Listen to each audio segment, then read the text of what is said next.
आइए मेरे दोस्तों, आपका स्वागत है श्रीमद् भगवत गीता पाठ में।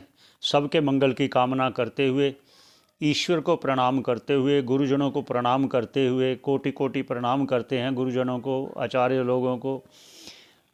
और आगे शुरू करते हैं। भगवत गीता 8वां अध्याय है और 24 नंबर श्लोक पर विश्राम दिया था। और भगवान कहते थे उत्तरायण मार्ग में जो जाता है वो क्रम से मोक्ष को प्राप्त करता है। यहाँ एक उल्लेख करते हैं जो कहा ना, उत्तरायण मार्ग में जो जाता है, और आगे फिर कहेंगे जो दक्षिणायन मार्ग से जाता है।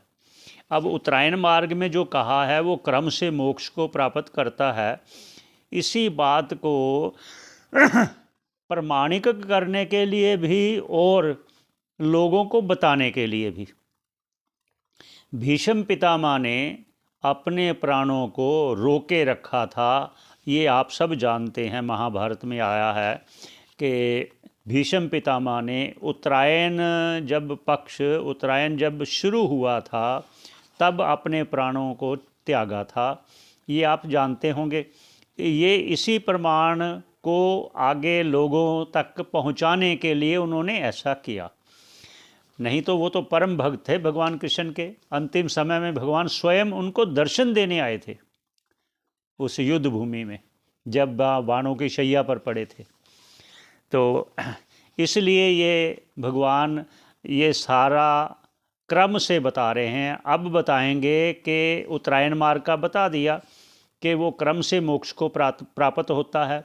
और एक और भी कहते हैं कि ये प्रसंग जो चला था ये उपासना के कथन के लिए था।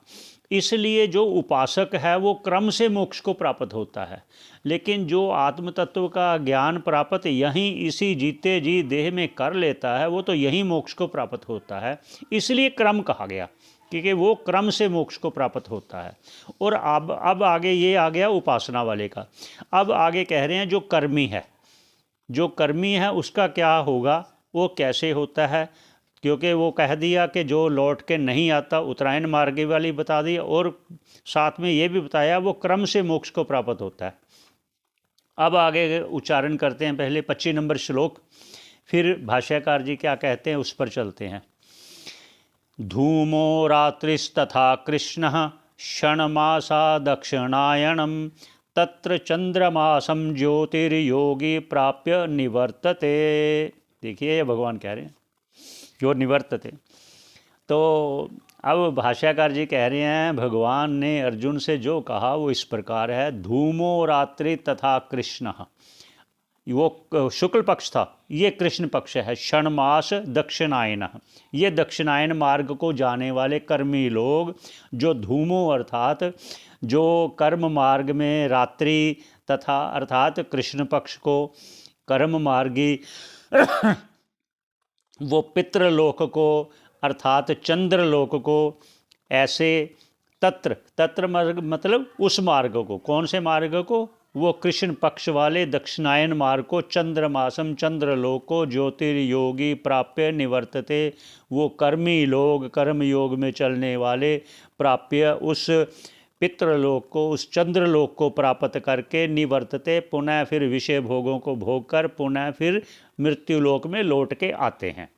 पहले कहा कि वो लौट के नहीं आएंगे, वो उत्तरायण वाले। अब ये दक्षिणायन वालों से उनके लिए भी कह दिया भगवान ने, इसलिए वो क्रम से कह रहे हैं। और पुनः क्या कह रहे हैं, 26 नंबर श्लोक पर चलते हैं।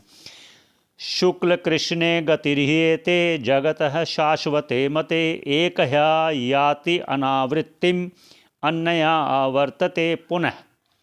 अब ये 26 नंबर श्लोक है। भाष्यकार जी कह रहे हैं भगवान ने अर्जुन से इस प्रकार कहा। वो ये शुक्ल अर्थात देव मार्ग, वो उत्तरायण वाला, और कृष्णे ये पितृयान अर्थात दक्षिणायन वाला। गति ही ये दो ही गति आती हैं जो एते मतलब ये जगत में प्रवाह रूप से शाश्वते मते कहा गया है। प्रवाह रूप अर्थात ये निरंतर चल रहा है।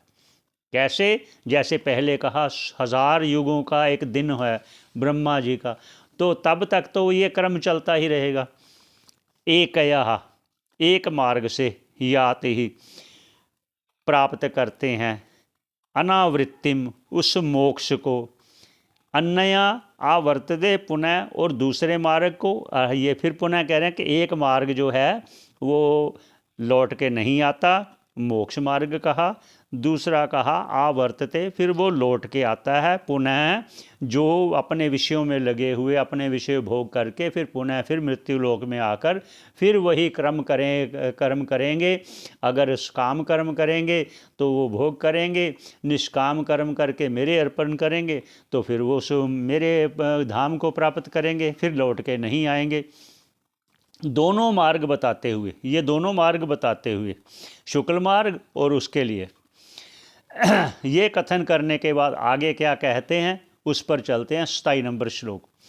नैते श्रुति ही पार्थ जानन योगी मोहयति कश्चन तस्मात् सर्वेषु कालेषु योग युक्तो भव अर्जुन। अब भगवान कह रहे हैं अर्जुन से कि जो मैंने तुझे दोनों मार्ग बता दिए हैं, अब जो भगवान ने अर्जुन से कहा, भाष्यकार जी कहते हैं वो इस प्रकार कहा,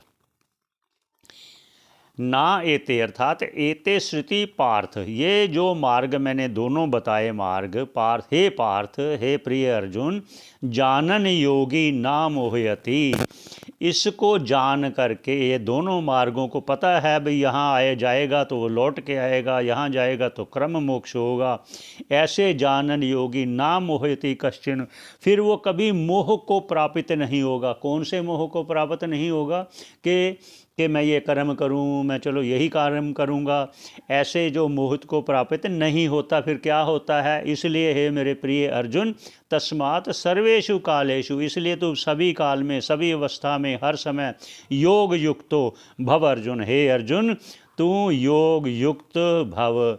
देखिए यहाँ भी 2 बार, क्यों, जब जहाँ ज़्यादा प्यार आता है ना तो फिर बार बार उसका नाम होता है उच्चारण करने का, ये विशेषता होती है कि जब ज़्यादा प्यार आता है ना जिस पर, उसका नाम बार बार मुख से भी निकलता है। पहले कहा हे पार्थ, इन दोनों मार्गों में जाने वाले को पता जब चल गया, जब जान गया कि ऐसे लौट के आएगा, फिर ऐसे क्रम से होगा, तो इसमें फिर मोहित नहीं होते, अर्थात उसमें नहीं लगते।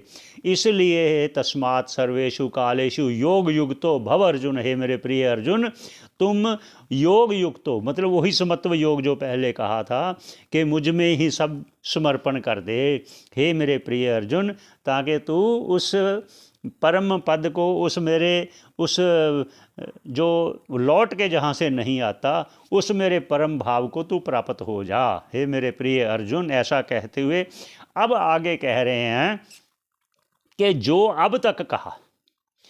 अब तक कहा कि कर्मों से क्या होगा, उत्तरायण मार्ग से क्या होगा, इसका कहते हुए क्या कहते हैं, पहले उच्चारण करते हैं। और एक आप सभी का बहुत बहुत धन्यवाद करता हूँ, आप श्रवण कर रहे हो इसलिए आपका बहुत बहुत धन्यवाद करता हूँ, और भगवान का धन्यवाद करता हूँ, और गुरुजनों का धन्यवाद करता हूँ, क्योंकि ये 8वां अध्याय भी आज समाप्ति की ओर है, पूर्ण होने की ओर है। तो उस पर बाद फिर 9वां अध्याय शुरू होगा, उस पर फिर पुनः भगवान उसको राज विद्या योग कहेंगे। राज विद्या योग अर्थात सहज से मोक्ष को प्राप्त कैसे किया जाता है उस पर कहेंगे। तो पहले ये 28 नंबर श्लोक उच्चारण करते हैं। ये 8वें अध्याय का अंतिम श्लोक है। 8वां अध्याय पूर्ण होने वाला है ईश्वर की कृपा से, गुरुजनों की कृपा से और आप लोगों के सहयोग से, इसलिए आपका बहुत बहुत धन्यवाद करता हूँ। आइए उच्चारण करते हैं 28 नंबर श्लोक। वेदेषु यज्ञेषु तपःसु चैव दानेषु यत् पुण्यफलं प्रदिष्टम् अत्येति तत्सर्वम् इदं विदित्वा योगी परम स्थानमुपैति चाद्यम्। ऐसा कहा भगवान ने। अब जब भगवान ने अर्जुन को ये कहा तो भाष्यकार जी कहते हैं जो भगवान ने अर्जुन से कहा वो इस प्रकार कहा, वेदेषु सभी वेदों में, यज्ञेषु यज्ञों में, तपसु तप से, चाएव और दानेषु दान देने से, यत पुण्य फलम प्रदिष्टम जो पुण्य होता है, जो उन कर्मों का फल होता है जो वेदों में कहा गया है, अत्येति उन सभी का त्याग कर देता है, अर्थात उनको छोड़ देता है। क्यों छोड़ देता है? तत्सर्वम इदम, तत्सर्वम इदम अर्थात उस कर्म फल के समूह को जानते हुए, सर्वम इदम विदित्वा, उस सब को जान करके, हे मेरे प्रिय अर्जुन, तूने जो पहले प्रश्न किए थे, इस अध्याय शुरू किया था ना, जो उन्हें तूने 7 प्रश्न किए थे, कर्म क्या है, ये अध्यात्म क्या है, ये ब्रह्म क्या है, वो 7 प्रश्नों का सारा सारांश मैंने तुझे बता दिया है। सब जान करके योगी परम स्थानम उपैति चाद्य, इन सब कर्मों का त्याग करके, जान करके इस सभी को, फिर उस परम पद को, मेरे उस स्वरूप को प्राप्त करता है, उस ब्रह्म भाव को प्राप्त करता है, जीते जी प्राप्त कर लेता है। हे मेरे प्रिय अर्जुन, मैंने तुझे सारा सारांश अब बता दिया है, इसलिए पुनः पुनः आप लोगों का धन्यवाद। और एक बार फिर एक उच्चारण कर लेते हैं वो समाप्ति की ओर, जो है श्रीमद्भगवद गीतासु उपनिषत्सु ब्रह्म विद्याम योग शास्त्रे श्री कृष्ण अर्जुन संवादे तार्क ब्रह्म योगो नाम 8वां अध्याय। ये पूरा हुआ 8वां अध्याय। आप लोगों की बहुत बहुत कृपा जहाँ समझता हूँ मैं, आप श्रवण करते रहिए, आपका बहुत धन्यवाद। आगे फिर 9वां अध्याय पर भेंट होगी।